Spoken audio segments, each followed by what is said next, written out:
नमस्कार बंधुসকল আপোনালোকে চাই আছে খেল প্ৰেমী আসাম ইউটিউব চেনেল ISL 2023 আৰু 24 ৰ বাবে নৰ্থ ইষ্ট ইউনাইটেড এফসি যিখন শেডিউল আছে যিখন সময়সূচী আছে সেইখন ঘোষণা কৰা হৈছে গুটেবিলাক টিমৰে সময়সূচী ঘোষণা কৰা হৈছে গতিকে গুটেবিলাক টিমৰ আমি আলোচনা নকৰো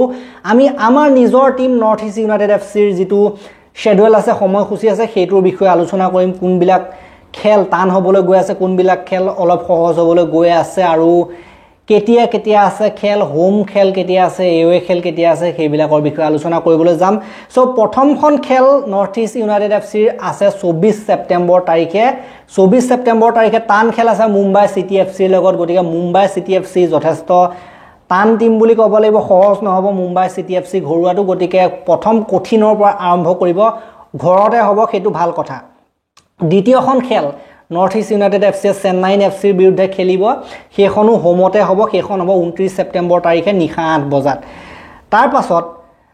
তৃতীয়খন খেল নৰ্থ ইষ্ট ইউনাইটেড এফসি 6 অক্টোবৰৰ দিনাখন খেলিব ৰাউণ্ড গ্লাছ পাঞ্জাবৰ বিৰুদ্ধে সো ৰাউণ্ড গ্লাছ পাঞ্জাব যেটো পাঞ্জাবৰ নতুন টিম আইএছএলত আহিছে আগতে আই লিগত আছিল হয়তো এতিয়া আইএছএলত তেওঁলোকে কোৱালিফাই কৰিবলৈ সক্ষম হৈছে আৰু এইটো টিমত জৰ্ডান গিল আছে যিজন জৰ্ডান গিল কেদিনমানৰ আগত এনইউএফসি টিমত আছিল এতিয়া এনইউএফসি এৰি দিয়াৰ পাছত তেখেতক সাইন কৰিছিলে ৰাউণ্ড গ্লাছ পাঞ্জাবে গতিকে এইখন খেলো কিন্তু টানি হ'ব নিচিনা লাগিছে মানে টান হলেও নহলেও কিন্তু এইখন খেল চাবলগীয়া হ'ব কিন্তু মোৰ মতে এইখন খেলৰ এনইউএফসি আগত থাকিব লাগে অলপ ৰাউণ্ড গ্লাছ পাঞ্জাবৰ লগত এইখন এৱে হ'ব 6 তাৰিখে আৰু 21 অক্টোবৰ তাৰিখে কেৰালা ব্লাষ্টাৰ্ছৰ লগত এৱে খেল হ'ব কেৰালা ব্লাষ্টাৰ্ছ এইটো এটা খাতৰা টিম আৰু তেওঁলোকৰ হোমত যেতিয়া খেল হয় কেনেকুৱা ধৰণৰ পৰিবেশ সৃষ্টি কৰে মানজাপাডা যিখিনি তেওঁলোকৰ সমৰ্থক আছে গুটে হালধীয়া সমুদ্ৰৰ সৃষ্টি কৰে গতিকে তেওঁলোকৰ বেলেগ এটা জোশ দেখিবলৈ পোৱা যায় কেৰালাত খেল হলে দেন 26 অক্টোবৰ তাৰিখে জামশেদপুৰ এফসিৰ লগত আছে সেইখন হোমত হ'ব সেইখন সাধাৰণতে এনইউএফসি জিকিব লাগে জামশেদপুৰৰ লগত দেন 3 নৱেম্বৰ তাৰিখে ওড়িশা এফসিৰ লগত আছে এখন এৱে হ'ব ওড়িশাত হ'ব খেল দেন আপোনালোকে যদি চাই হোমত পুনৰ 26 নৱেম্বৰ তাৰিখে বেংগলোৰ এফসিৰ লগত আছে গতিকে বেংগলোৰ এফসি জানে হেতু এটা খাতৰা টিম কোন আছে জানে তেওঁলোকৰ টিমত সুনীল চেত্ৰী আছে আৰু বহুত খাতৰা প্লেয়াৰ কিছুমান আছে বেংগলোৰ এফসিটো সহজ টিম নহয় যথেষ্ট শক্তিশালী টিম হয় তেওঁলোকৰ টিমটো আৰু 4 ডিসেম্বৰ তাৰিখে এৱেত আছে ইষ্ট বেংগল এফসিৰ লগত ইষ্ট বেংগল এফসি সাধাৰণতে এইটো টিমক কিন্তু মাৰিবই লাগিব এনইউএফসি ঘৰত গৈ পেলাই কিন্তু হৰুৱালে বেছি ভাল লাগিব আৰু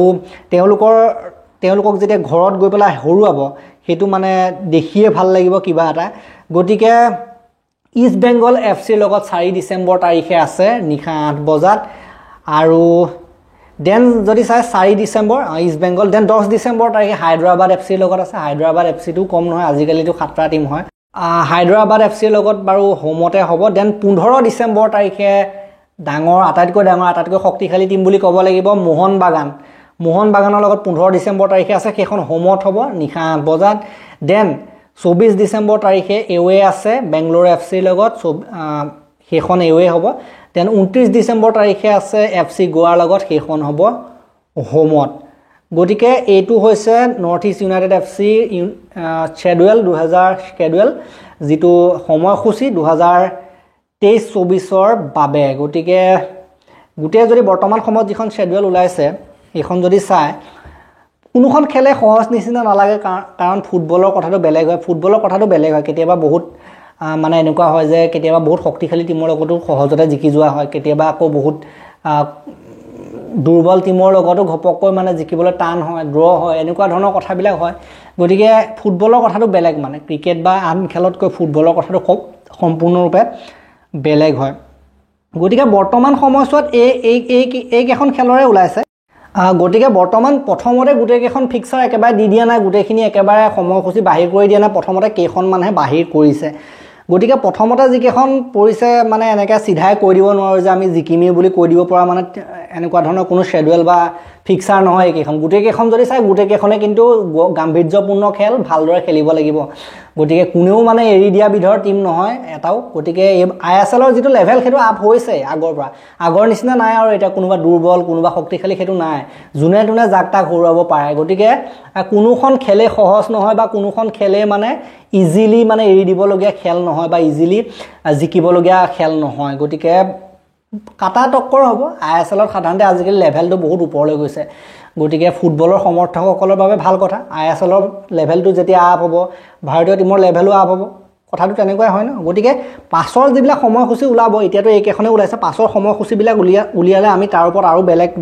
ধৰণৰ বিশ্লেষণ দাঙি ধৰিম আৰু বৰ্তমান সময়ত আৰু এটা আপডেট আপোনালোকক দি দিব বিচাৰিছোঁ যে যিটো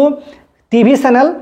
আৰু মোবাইল এপ আগতেতো আপোনালোকে জানে যে ষ্টাৰৰ হাতত আছিলে গোটেই ISLৰ ৰাইট কিন্তু এতিয়া ষ্টাৰ স্পৰ্টছৰ হাতত ISLৰ ৰাইট নাই এতিয়া স্পৰ্টছ 18ৰ হাতত গ'ল টিভিত আপোনালোকে খেলসমূহ স্পৰ্টছ 18ত চাব পাৰিব আৰু আপোনালোকে যদি মোবাইলত চাব বিচাৰে তেতিয়া হটষ্টাৰটো নোৱাৰিব আজিকালি যিটো জিঅ' চিনেমা এপত বৰ্তমানৰ পৰা ISL সম্প্ৰচাৰ কৰিবলৈ ল'ব গতিকে এনেকৈ আছিলে কিছুমান তথ্য আমি আপোনালোকক জনাবলৈ চেষ্টা কৰিলোঁ যদি এই ভিডিঅ'টো ভাল লাগিলে এটা লাইক কৰিব শ্বেয়াৰ কৰিব ফুটবল সমৰ্থকসকললৈ নৰ্থ ইষ্ট ইউনাইটেড FC সমৰ্থকসকললৈ আৰু চেনেলটোলৈ নতুনকৈ আহিছে যদি ছাবস্ক্ৰাইব কৰি ঘণ্টাটো দবাই থৈ যাবলৈ নাপাৰিব তেতিয়ালৈকে ধন্যবাদ